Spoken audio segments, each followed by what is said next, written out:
अस्सलाम वालेकुम दोस्तों, उम्मीद है आप सब बहुत अच्छे से होंगे।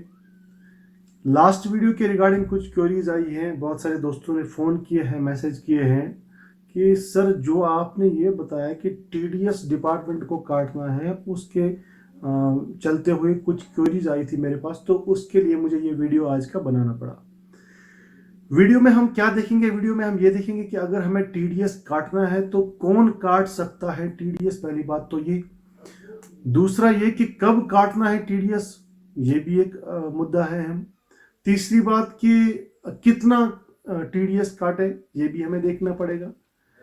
और टीडीएस काटने के बाद जो प्रोसीजर्स हैं उनको कैसे हमें देखना पड़ेगा, तो वो सारी चीज़ें हमें इस वीडियो में पता चल जाएंगी। वीडियो को एंड तक ज़रूर देखिएगा ताकि ये सारी चीज़ें हम कवर अप कर सकें।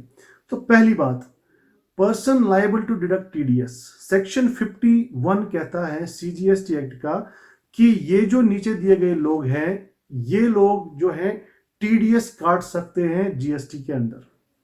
पहला, central and state government, local authority हो गया, या कुल मिला के बात ऐसी है कि जो भी गवर्नमेंट डिपार्टमेंट है या कोई गवर्नमेंट स्टेट की या सेंटर की गवर्नमेंट जो है, वो अगर किसी को पेमेंट करते हैं सप्लाई के अगेंस्ट और उस सप्लाई का वैल्यू जो है एक्सक्लूडिंग जीएसटी, जीएसटी के बगैर अगर उस वैल्यू की बात हम करेंगे, जीएसटी को निकाल के जो बाकी का कंपोनेंट रहता है, उस कंपोनेंट की वैल्यू अगर 2,50,000 को एक्सीड कर रही है, तब उस डिपार्टमेंट को या गवर्नमेंट को टीडीएस काटना अनिवार्य है।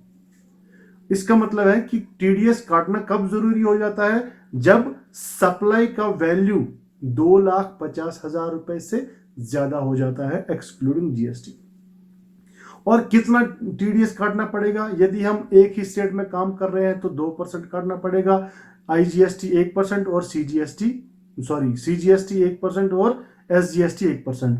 और यदि हम एक स्टेट से दूसरे स्टेट में गवर्नमेंट को सप्लाई दे रहे हैं तो कितना करना पड़ेगा?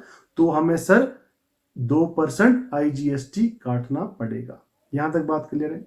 ठीक है, चलिए एक और मसला इसी में मैं एक बार फिर से थोड़ा सा क्लियरिटी यहां पे ला रहा हूं 2,50,000 को लेके। अगर मान लो कोई बंदा, मैं अपनी बात कर रहा हूं, नासिर मीर एक सप्लाई दे रहा है किसी गवर्नमेंट को, और सप्लाई का वैल्यू जो मेरे पास इनवॉइस बन के आता है, बिल बन के आता है, उस पर लिखा है इंक्लूसिव ऑफ ऑल टैक्सेस, और सप्लाई का वैल्यू है 2,60,000 रुपए। पूरा सप्लाई का वैल्यू है इंक्लूसिव ऑफ जीएसटी 2,60,000 रुपए।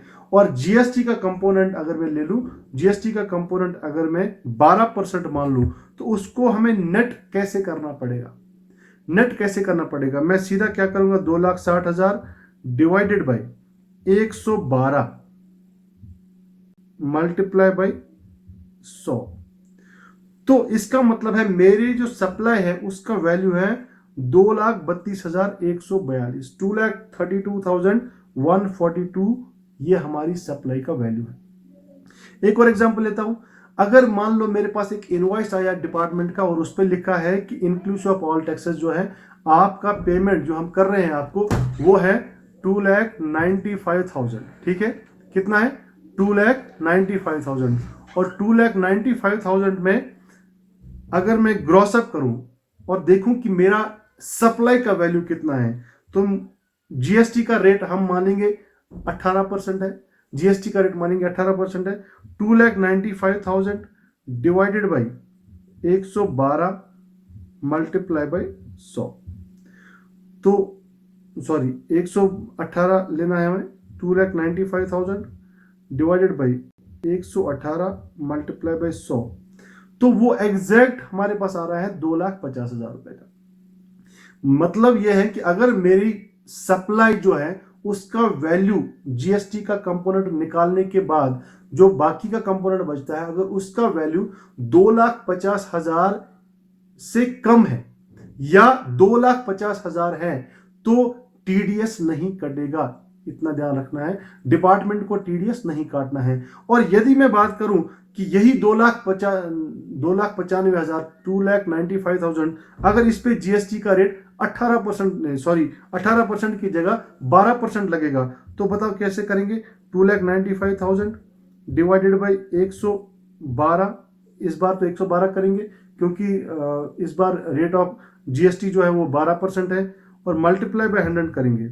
तो इस बार जो आया वो है 2,63,000, ठीक है, 392। तो इस बार ये 2,50,000 को एक्सीड कर रहा है। तो बताओ क्या करेगा? टीडीएस कटेगा कि नहीं कटेगा? बिल्कुल कटेगा। कितना परसेंट कटेगा सर? 1% सीजीएस कटेगा और 1% एसजीएसटी कटेगा। यहां तक बात क्लियर है? ठीक है, चलिए एक और बात आगे करता हूं मैं। इसमें यहां पे लिखा है, आपको दिख रहा होगा, due date of payment of TDS to government. TDS काटा डिपार्टमेंट ने, उसके बाद क्या करना है? बहुत सारे डिपार्टमेंट्स को ये कंफ्यूजन है कि टीडीएस काटने के बाद क्या करना होता है। सिंपली मैं ये बता दूंगा कि टीडीएस काटने के बाद, अगर आज की बात करूं, ये मार्च का महीना चल रहा है, मार्च के महीने में जो भी टीडीएस आप काटोगे उसको आप अप्रैल के 10 तारीख तक जमा कराना पड़ेगा गवर्नमेंट को। जो भी टीडीएस 2% आप काटोगे उसको अगले महीने की 10 तारीख तक जमा कराना पड़ेगा गवर्नमेंट को, तब जाके आप पे पेनल्टी नहीं लगेगा। ठीक है? अच्छा सर, जैसे ही किसी बंदे ने टीडीएस काटा, अगला काम क्या होगा? सबसे पहले अगर उसके पास रजिस्ट्रेशन नहीं है जीएसटी में, तो उसको सबसे पहले जो है रजिस्ट्रेशन कराना पड़ेगा उस डिपार्टमेंट को जीएसटी के अंदर रजिस्ट्रेशन करवाना पड़ेगा, ताकि वो उसमें एनरोल होके बाकी के काम कर सके। ठीक है? सेक्शन 24 के अंदर रजिस्ट्रेशन लेना पड़ेगा। और जो मैंने अभी कहा कि इस टीडीएस के अमाउंट को उठा के अगले महीने की 10 तारीख तक इसको जमा कराना पड़ेगा। कहां? गवर्नमेंट को। ठीक है? गवर्नमेंट को जमा कराना पड़ेगा। और जमा कराने के बाद क्या करना पड़ेगा? जमा कराने के बाद याद रखना कि जिससे काटा है, जिस बंदे से आपने टीडीएस काटा है, गवर्नमेंट डिपार्टमेंट को मैं बता रहा हूं, जिस बंदे से आपने टीडीएस काटा है, उसको एक सर्टिफिकेट इशू करना पड़ेगा कि हाँ, मैंने आपका ये टीडीएस अमाउंट इतना इस महीने में काटा है। ठीक है? अगर इन तीनों काम में आपने देरी कर दी, पहला काम क्या? आपने टीडीएस नहीं काटा। दूसरा, टीडीएस काटा और अगले महीने की 10 तारीख तक जमा नहीं कराया।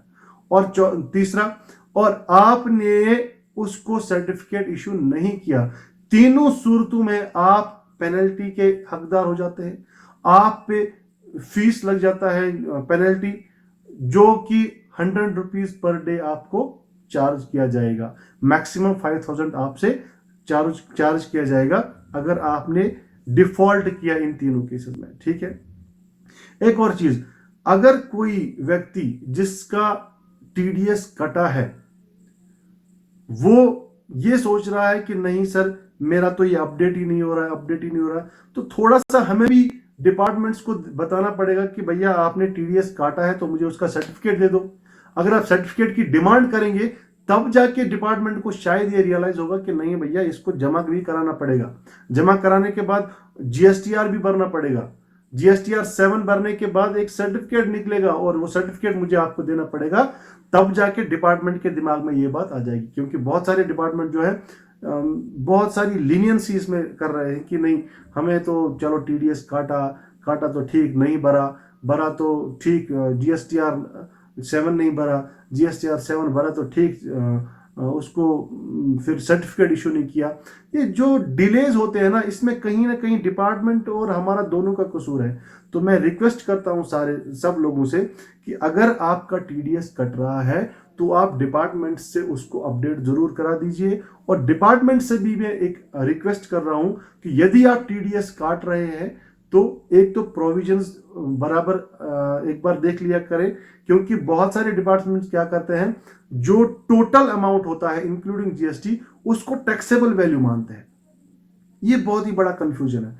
उसको टैक्सेबल, जैसे मेरे को पेमेंट कर लिया 3 लाख रुपए का, अब उसमें क्या है कि उसमें उसको जीएसटी का कंपोनेंट अलग निकाल के बाकी का जो अमाउंट है उसको दिखाना पड़ेगा टैक्सेबल वैल्यू, तब जाके मैं उस टैक्सेबल वैल्यू पे फिर यहां से जीएसटी भर सकता हूं। बट वो क्या कहें कि वो टैक्सेबल वैल्यू में पूरा का पूरा उसको डाल देते हैं कि हाँ 3 लाख रुपए का पेमेंट कर दिया हमने, जो कि बहुत ही गलत है। और इस केस में फिर प्रॉब्लम्स आ जाती हैं। जीएसटी जो हम फाइल कर रहे हैं इन सप्लायर्स का, वो भी प्रॉब्लम में आ जाते हैं। समझ में ये नहीं आता है कि टैक्सेबल वैल्यू क्या ले ले। टैक्सेबल वैल्यू अगर वो हम अपने हिसाब से ले लेते हैं तो आपके इससे मैच नहीं हो रहा है, और यदि हम आपका वाला ले लें तो हमें टैक्स ज़्यादा भरना पड़ता है।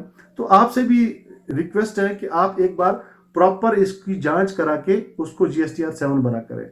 और दूसरा, जिन लोगों से टीडीएस कट रहा है वो भी एक बार अपने डिपार्टमेंट्स को बोल के अच्छे से अपडेट करा दें, ताकि आपको भी आगे चल के कोई दिक्कत ना हो। चलिए मिलते हैं नेक्स्ट वीडियो में। Till then take care. अल्लाह हाफिज।